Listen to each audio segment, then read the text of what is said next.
Hello guys, आपका स्वागत है एक और नई वीडियो में। चलिए बिना किसी देरी के शुरू करते हैं। जैसा कि हमने पिछले एपिसोड में देखा था कि ली ने अपने इमॉर्टल स्पिरिट की ऑय की मदद से उस बूढ़े आदमी की जान बचा ली थी, लेकिन उस अमेरिकन डॉक्टर ने बूढ़े आदमी के सिर से उस स्पिरिट नीडल को बाहर निकाल लिया था। अब आगे एपिसोड की शुरुआत में हमें दिखाया जाता है कि उस मोटे आदमी का भाई उस डॉक्टर से कह रहा होता है कि तुम क्या कर रहे हो, क्या तुम मेरे पापा की जान लेना चाहते हो। जिस पर वो डॉक्टर उस सिल्वर नीडल को फेंकते हुए कहता है कि ट्रेडिशनल चाइनीज मेडिसिन को पूरे मेडिकल वर्ल्ड में कभी अच्छा दर्जा नहीं मिलेगा। चाइनीज मेडिसिन सारी बकवास बातें है। जिस पर ली चिढ़ते हुए कहता है कि तुम ट्रेडिशनल चाइनीज मेडिसिन के बारे में क्या कह रहे थे, तुम तो बहुत ज़्यादा गए गुजरे हो, तुम तो कुछ काम के नहीं हो अमेरिकन डॉक्टर। जिस पर वो डॉक्टर ली से कहता है कि क्या तुम मुझ पर गुस्सा हो रहे हो, लेकिन तभी उस मोटे आदमी का भाई बीच में आते हुए कहता है कि डॉक्टर शेपर, मुझे कुछ परवाह नहीं कि तुम चाइनीज ट्रेडिशनल मेडिसिन के बारे में क्या सोचते हो, लेकिन डॉक्टर ली ने मेरे पिता की जान बचाई है। उसके बाद उस मोटे आदमी का भाई अपने सेक्रेटरी को आवाज़ देता है और कहता है कि इस डॉक्टर को बाहर का रास्ता दिखाओ। उसके बाद सेक्रेटरी ये डॉक्टर के सामने आ जाता है और उसे पकड़ते हुए बाहर ले जाने लगता है, जहाँ पर वो डॉक्टर चिल्लाते हुए कह रहा होता है कि मैं अमेरिका का बेस्ट डॉक्टर हूँ, तुम मेरे साथ ऐसा नहीं कर सकते। उसके बाद ली अपने मन में हंसते हुए कह रहा होता है कि इस कमीने के साथ अच्छा ही हुआ। तभी वहाँ पे पिंक हेयर वाली लड़की आ जाती है और कहती कि तुम्हारा क्या मतलब था कि मेरे ग्रैंडपा की बीमारी है जो पूरी तरह से ठीक नहीं हुई है। जहाँ पर ली उस लड़के से कहता है कि तुम्हारे फैमिली के अंदर एक ऐसी पेंटिंग है जिसके अंदर अनहोली हो रहा है, जब तक तुम्हारी फैमिली के अंदर वो पेंटिंग है तब तक तुम्हारे ग्रैंडपा पूरी तरह से ठीक नहीं होंगे। ली की ऐसी बातें सुनकर वहाँ पे खड़े सारे लोग हैरान हो जाते हैं और कहते हैं कि क्या एक पेंटिंग है जिसमें अनहोली हो रहा है। उसके बाद ली कहता है कि तुम लोग तब से हो जाओगे जब तुम उस पेंटिंग से छुटकारा पालोगे। ये सिर्फ बूढ़े आदमी के बारे में ही नहीं है, तुम्हारे फैमिली के अंदर सारे लोग बैड लक से सफ़र कर रहे हैं, जो कि उस अनहोली ओरा की वजह से हो रहा है। कुछ दिन पहले चिप जैंग ने भी एक पेंटिंग खरीदी थी जिसके अंदर भी अनहोली हो रहा था। जिस पर मोटा आदमी कहता है कि मुझे क्या पता था ये सारी चीज़ें हो जाएंगी। उसके बाद उस मोटे आदमी की भाभी उस पेंटिंग को लाते हुए कहते कि हमने इस पेंटिंग को स्टडी रूम में रखा था।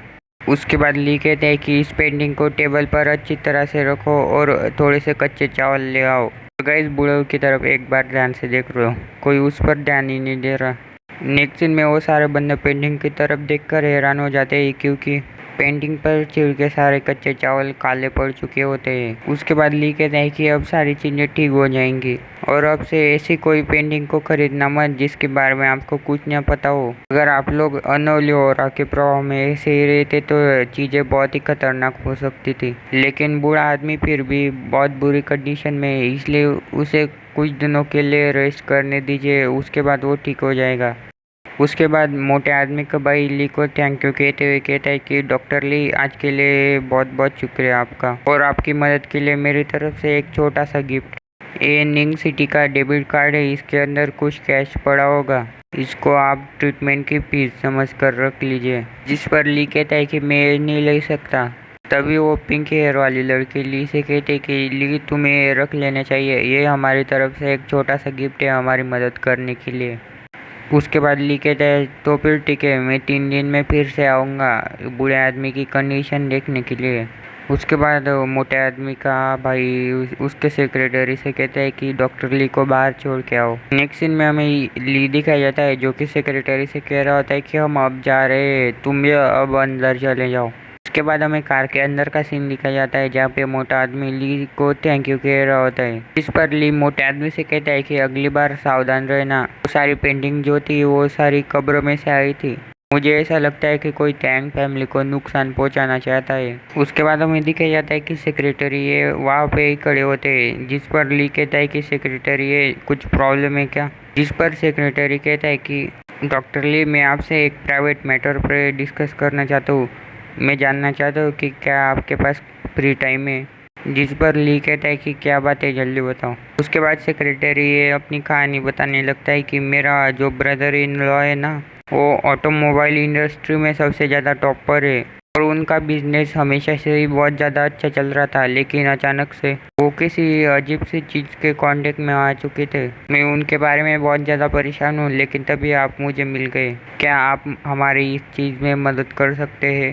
जिस पर मोटा आदमी ली से कहता है कि ली, इनकी रिक्वेस्ट को एक्सेप्ट कर लो, इनका brother in law Shane corporation का सीईओ है, इससे तुम्हें बहुत ज़्यादा फायदा होगा। जिस पर ली कहता है तो फिर ठीक है, मैं तुम्हारे साथ कल आऊँगा। इस पर सेक्रेटरी ये कहते हैं कि ये तो बहुत अच्छी बात है, ये तो बताइए मैं आपको कहाँ पे लेने आऊँ। इस पर ली कहता है कि मैं कल्चरल रिलीज डिपार्टमेंट के जियांग जिचेन के घर पर मिलूँगा। ली की बातें सुनकर सेक्रेटरी ये चौंकते हुए अपने मन में कहते कि क्या जियांग फैमिली, क्या ऐसा हो सकता है कि डॉक्टर ली ने उनके घर जमाई है। नेक्स्ट सीन में हमें एक घर दिखाया जाता है जहाँ पे कोई तो चिल्लाते हुए कह रहा होता है कि किसने कहा कि तुम खड़े हो सकते हो, तुम कभी नहीं कहे कि मैं तुम्हें तब तक मारूंगा जब तक तुम मर नहीं जाते। उसके बाद उस आदमी के मुंह पर ली की मॉम एक जोरदार पंच मार देती है, जिस पर ली का पापा उसकी माँ से कहता है कि डार्लिंग मेरी बात तो सुनो, हमारे छोटे लड़कों को इतनी छोटी सी उम्र में जुए खेलने की आदत लग चुकी है। जिस पर ली की माँ उसके पापा से कहती कि जैसा बाप वैसा बेटा, ये सारी चीज़ें तुमसे उसे मिली है। जिस पर ली के पापा कहते कि ये बात है कि जुए खेलने की आदत भी मुझे मेरे पापा से ही मिली थी। उसके बाद ली की माँ उसके पापा को पीटते हुए कहती कि तुम्हारी हिम्मत कैसे हुई हमारे छोटे बेटे को मारने की। जिस पर ली के पापा कहते कि मैंने तो उसे हाथ भी नहीं लगाया।